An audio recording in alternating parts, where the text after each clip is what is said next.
Hello students, मैं हूं Shubham Goswami and welcome back to Shubham lecturer channel. Student, इस वीडियो में मैं आपके लिए लेकर आया हूं 12th इंग्लिश ग्रामर के 8 टॉपिक इन वन वीडियो। यानी कि हम इस वीडियो में 12th इंग्लिश ग्रामर के 8 टॉपिक्स को एक ही वीडियो में पढ़ेंगे, जो आपके ग्रामर में direct and indirect, synthesis, transformation, antonyms, synonyms, one word substitution, ये सब जो आपके बोर्ड एग्जाम में टॉपिक्स आते हैं, इनको हम इस वीडियो में पढ़ने वाले हैं। देखिए, 8 टॉपिक हम पढ़ेंगे, एक टॉपिक के हम दो दो क्वेश्चन को पढ़ेंगे। टोटल आपको इस वीडियो में 16 क्वेश्चंस बताए जाएंगे। अब देखिए, ये आपके लिए बहुत ही ज्यादा इंपॉर्टेंट वीडियो है। क्यों? क्योंकि जो डायरेक्ट एंड इनडायरेक्ट हैं, सिंथेसिस, ट्रांसफॉर्मेशन, जो ये सब टॉपिक हैं, इनके जितने क्वेश्चन आप सॉल्व किए रहेंगे, उतना ही आसानी आपको बोर्ड एग्जाम में सॉल्व करने में होगा। ठीक है? क्योंकि आपके बोर्ड एग्जाम में ये दो दो नंबर के पूछे जाएंगे।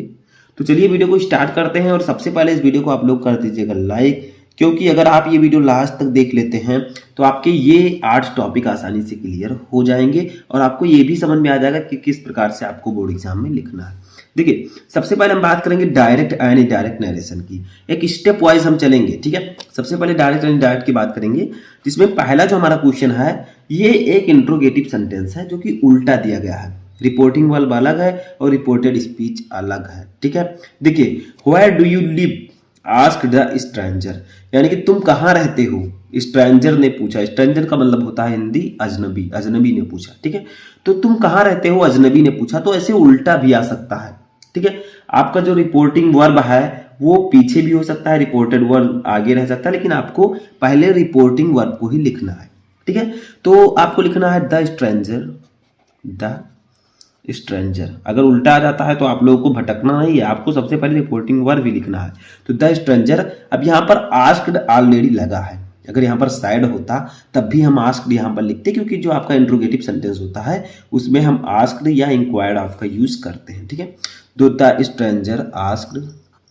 ठीक है? अब किससे पूछा? देखिए, तुम कहाँ रहते हो, अजनबी ने पूछा। तो किससे पूछा? मुझसे पूछा। थोड़ा सा आपको यहाँ पर माइंड लगाना है। देखिए, जो सरल डायरेक्ट इनडायरेक्ट थे वो मैं आपको ऑलरेडी बता चुका हूँ।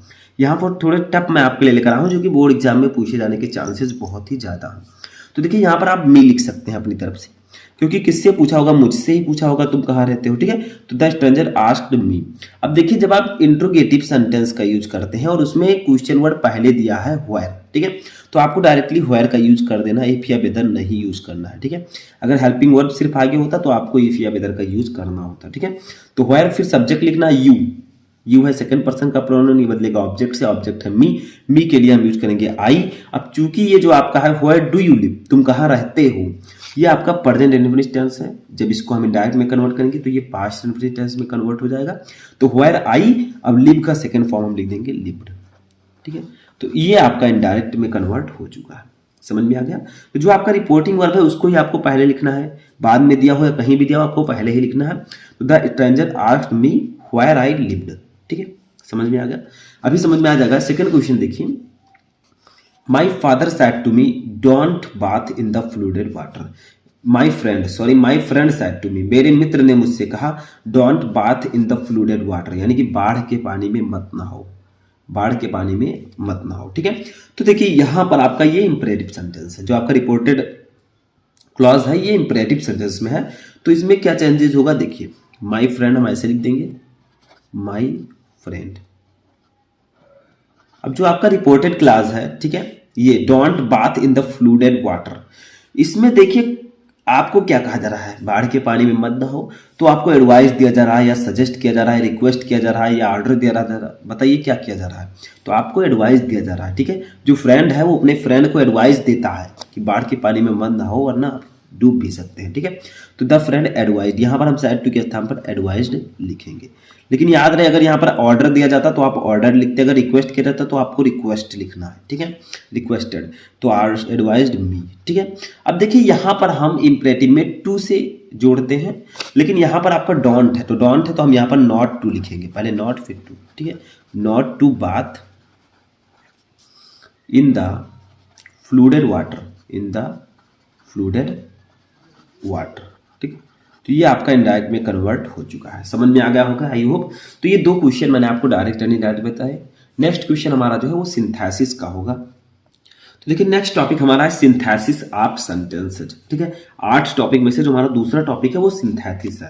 देखिए इसमें क्या होता है, सिंथेसिस ऑफ सेंटेंसेज यानी कि सेंटेंसेज को जोड़ना। ठीक है, जैसे देखिए यहाँ पर 2 सेंटेंस दिए गए हैं, एक है ही इज लेजी, फिर यहाँ पर फुल स्टॉप है, फिर है ही स्कोर्ड गुड मार्क्स। ठीक है, फिर फुल स्टॉप। अब आपको इन दोनों सेंटेंस को जोड़ना है और जो ब्रैकेट में दिया गया है उसमें कन्वर्ट करना है। तो आपको कंपाउंड सेंटेंस में इसको जोड़कर कन्वर्ट करना है।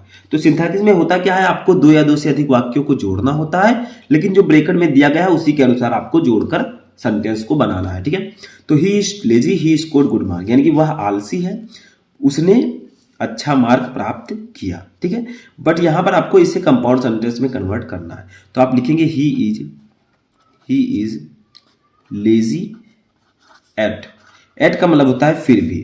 ठीक है, at he scored good marks. ठीक है, तो देखिए क्या हो गया, आपका कंपाउंड में कन्वर्ट हो चुका है और सेंटेंस भी हमने ऐड कर दिया, जोड़ दिया। तो he is lazy at he scored good mark, वह आलसी है फिर भी उसने अच्छा अंक प्राप्त किया। ठीक है, तो एट का मतलब होता है फिर भी। देखिए लेकिन मीनिंग आपका देखिए दोनों का सेम है, वह आलसी है उसने अच्छा मार्क प्राप्त किया, नीचे है वह आलसी है फिर भी उसने अच्छा मार्क प्राप्त किया। तो दोनों का अर्थ भी सेम होना चाहिए, बदलना नहीं चाहिए। ठीक है, अब ये आपका कन्वर्ट हो चुका है कंपाउंड सेंटेंस में। नेक्स्ट जो हमारा ये भी कंपाउंड सेंटेंस में आपको कन्वर्ट करना है, लेकिन यहाँ पर आपको जो है कॉम्प्लेक्स सेंटेंस भी दिया जा सकता है, कुछ और भी दिया जा सकता है। ठीक है, तो रन क्विकली, तेजी से दौड़ो, you will miss the train, तुम ट्रेन मिस कर दोगे। ठीक है, यानी कि ट्रेन छूट जाएगी, तुम्हारी ट्रेन छूट जाएगी। इसको आपको कंपाउंड सेंटेंस में कन्वर्ट करना है। तो आप लिखिए रन क्विकली और, या आप अदरवाइज भी लिख सकते हैं यहाँ पर अन्यथा। ठीक है, और का मतलब भी अन्यथा होता है या वरना। रन क्विकली और you will miss the train. ठीक है, तो रन क्विकली और you will miss the train, तेजी से दौड़ो वरना तुम्हारी ट्रेन छूट जाएगी। ठीक है, तो रन क्विकली तेजी से दौड़ो, आर का मतलब वरना या अन्यथा, you will miss the train, तुम्हारी ट्रेन छूट जाएगी। ठीक है, समझ में आ गया। तीसरा हमारा क्वेश्चन है, टॉपिक है ट्रांसफॉर्मेशन ऑफ सेंटेंसेस। इसके 2 क्वेश्चन को देखते हैं। इसका मतलब होता है सेंटेंसेस को ट्रांसफॉर्म करना। ठीक है, जैसे आपका फर्स्ट है every parents love his children, यानी कि हर माता पिता अपने बच्चे से प्रेम करता है। तो यहाँ पर इसको आपको ट्रांसफॉर्म करना है इंट्रोगेटिव सेंटेंस में, लेकिन एक रूल है यहाँ पर, आपका जो मीनिंग है वो नहीं बदलना चाहिए। ठीक है, आपने इस असर्टिव सेंटेंस को इंट्रोगेटिव सेंटेंस में ट्रांसफॉर्म कर दिया, लेकिन मीनिंग सेम रहना चाहिए। अब ऐसा कैसे हो सकता है, देखिए ट्रांसफॉर्मेशन का मतलब सेंटेंसेज का ट्रांसफॉर्मेशन यानी कि स्थानांतरण। तो देखिए every parents love his children, यानी कि हर माता पिता अपने बच्चे से प्रेम करता है। तो आपको इसे इंट्रोगेटिव सेंटेंस में कन्वर्ट करना है। तो आप लोग लिखिए, यहाँ पर लिखना है which parent, ठीक है, does not love his children. तो देखिए आपको कुल मिलाकर इसे इंट्रोगेटिव में ट्रांसफॉर्म करना है, चाहे आप नॉट लगाइए चाहे जो लगाइए, बट मीनिंग सेम रहना चाहिए। तो ऊपर क्या था, हर माता पिता अपने बच्चे से प्रेम करता है, नीचे क्या है, कौन सा माता पिता अपने बच्चे से प्रेम नहीं करता है। ठीक है, अपने बच्चे से कौन सा माता पिता प्रेम नहीं करते हैं। ठीक है, समझ में आया। तो दोनों का मीनिंग तो सेम है और हमने इंट्रोगेटिव में इसे कन्वर्ट भी कर दिया है। ठीक है, समझ में आ गया।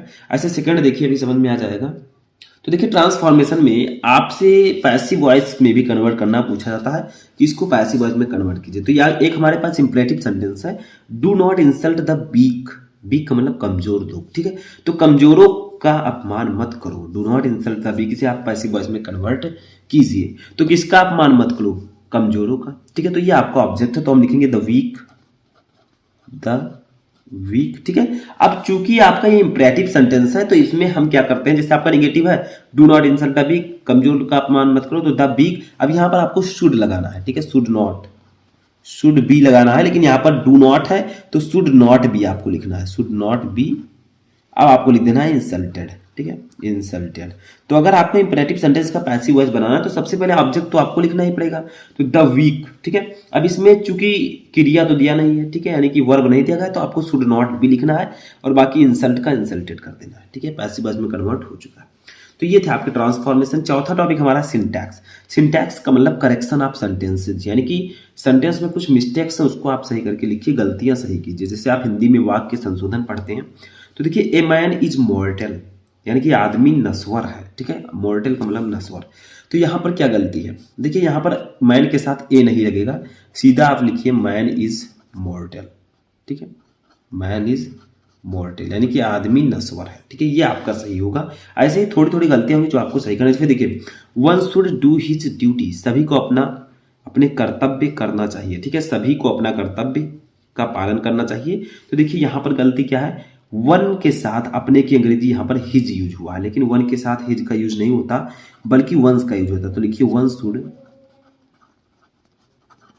डू, हिज के स्थान पर आप लिखिए वो यानी एपॉस्ट्रोफी यस, ठीक है। अब लिख दीजिए ड्यूटी, तो one should do once duty, ये आपका सही होगा। तो ये था आपका सिंटैक्स जिसमें आपको सेंटेंसेस में कुछ गलती होगी वो सही करके लिखना होता है। नेक्स्ट टॉपिक हमारा पांचवा है आइडियम्स एंड फ्रेजेस, यानी कि मुहावरे और लोकोक्तियां आप हिंदी में पढ़े होंगे। तो इसमें होता क्या है, जैसे आपका दिया गया एट एवरी स्टेप, इसका पहले आप मीनिंग लिखिए फिर इसको सेंटेंस में यूज कीजिए। तो एट एवरी स्टेप इसका मतलब क्या होता है, इसका मतलब होता है हर कदम पर, ठीक है। एट एवरी स्टेप का मतलब हर कदम पर, आप इसका मीनिंग लिख सकते हैं इंग्लिश में ऑलवेज, यानी कि हर कदम पर या हमेशा, ठीक है। तो देखिए आप लोग लिखिए आई फेस ट्रबल्स, ठीक है। At every step, at every step in my life, ठीक है। तो I face troubles at every step in my life. तो देखिए जो एट एवरी स्टेप है इसको हमने इस सेंटेंस में यूज कर दिया है, यही आपको करना है, ठीक है। इसका हिंदी होगा आई फेस, मैं सामना करता हूं ट्रबल्स परेशानियों का, एट एवरी स्टेप यानी कि हर कदम पर इन माई लाइफ अपनी जीवन में। तो मैं अपने जीवन में हर कदम पर अपनी परेशानियों का सामना करता हूं, यानी कि मैं अपने जीवन में हर कदम पर परेशानियों का सामना करता हूं, ठीक है। तो इस प्रकार से आपको वाक्य प्रयोग करना है। जैसे देखिए नीचे दूसरा है बाई हुक और बाई क्रुक, इसका हिंदी क्या होगा, इसका हिंदी हो जाएगा किसी भी प्रकार से। बाई हुक और बाई क्रुक किसी भी प्रकार से। आप इसका मीनिंग लिख सकते हैं by and way, by and way यानी कि किसी भी प्रकार से, ठीक है। तो इसका फंटेंस में यूज करते हैं, तो लिखिए नाउ ए डेज, नाउ ए डेज, ठीक है। द स्टूडेंट्स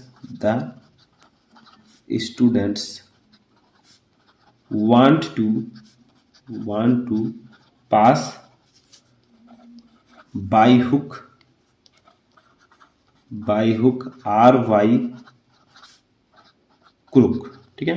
तो nowadays the students want to pass by hook और बाई क्रुक, यानी कि आज कल के दिन, नाउ ये डेज आज के दिन यानी कि आज कल के दिन, द स्टूडेंट वांट्स टू पास बच्चे यानी कि छात्र पास होना चाहते हैं बाई हुक्स और बाई क्रुक्स यानी कि किसी भी प्रकार से। तो क्या कहा गया है कि आज कल के दिनों में बच्चे किसी भी प्रकार से पास होना चाहते हैं, चाहे जैसे भी, ठीक है। तो क्या आप उनमें से एक हैं, कमेंट बॉक्स में बताएं। तो आज कल के दिन जो छात्र हैं वो किसी भी प्रकार से पास होना चाहते हैं, बाई एंड वे। तो बाई हुक्स और बाई क्रुक आपका यहाँ पर यूज हो चुका है, देखिए ये, ठीक है। तो ऐसे ही आपको सेंटेंस में यूज करना है। नेक्स्ट टॉपिक हम देखते हैं। तो 6 नंबर हमारा टॉपिक है एंटोनिम्स। एंटोनिम्स का मतलब होता है विलोम शब्द, एक दूसरे के विपरीत, ठीक है। जैसे देखिए फर्स्ट है मैक्सिमम। मैक्सिमम का मतलब होता है क्या, मैक्सिमम का मतलब होता है अधिकतम, ठीक है। तो इसका क्या हो जाएगा मिनिमम। मैक्सिमम का एंटोनिम क्या होगा मिनिमम। अब मिनिमम का मतलब क्या होता है न्यूनतम। तो देखिए मैक्सिमम का मतलब अधिकतम, मिनिमम का मतलब न्यूनतम। तो ये दोनों एक दूसरे के एंटोनिम्स हैं। या फिर दूसरा देखिए रिवील। रिवील का मतलब होता है प्रकट करना, ठीक है, सभी के सामने प्रकट करना। तो इसका हो जाएगा कंसील। कंसील का मतलब होता है छिपाना। तो देखिए ये दोनों जो हैं एक दूसरे के एंटोनिम्स हैं। तो मैक्सिमम का मतलब अधिकतम, मिनिमम का मतलब न्यूनतम, यानी कि कोई चीज़ अधिक है कोई चीज़ कम है, तो ये दोनों एक दूसरे के एंटोनिम्स होंगे। रिवील का मतलब प्रकट करना, कंसील का मतलब छिपाना, तो ये दोनों एक दूसरे के एंटोनिम होंगे। फिर 5वां टॉपिक हमारा आता है सिनोनिम्स। सिनोनिम्स का मतलब होता है समानार्थी शब्द, यानी कि वर्ड तो अलग अलग होंगे लेकिन उनके जो मीनिंग है वो सेम होगा। जैसे फर्स्ट है प्रोटेक्ट। प्रोटेक्ट का मतलब होता है रक्षा करना, ठीक है। तो इसका आप लिख सकते हैं गार्ड। गार्ड का मतलब भी रक्षा करना होता है। सेव भी आप लिख सकते हैं, ठीक है। डिफेंड भी लिख सकते हैं। तो कई इसके आप लिख सकते हैं। तो इनका मतलब भी रक्षा करना होता है।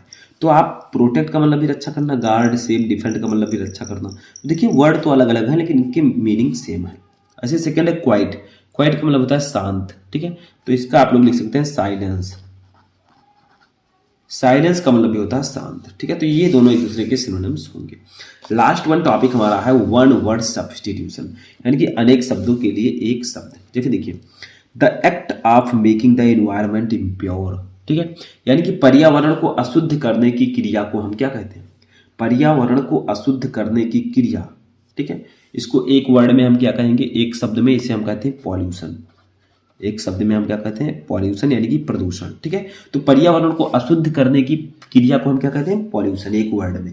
तो इसी को हम कहते हैं वन वर्ड सब्स्टिट्यूशन। बहुत सारे वर्ड्स के लिए एक वर्ड आप यूज कीजिए, वही बहुत है, ठीक है। सेकंड देखिए a place where dead bodies are kept, यानी कि वह स्थान जहां मृत शरीरों को रखा जाता है, मृत शव को रखा जाता है, उसे हम एक शब्द में क्या कहते हैं, उसे हम एक शब्द कहते हैं मार्चरी, ठीक है, मॉर्टरी।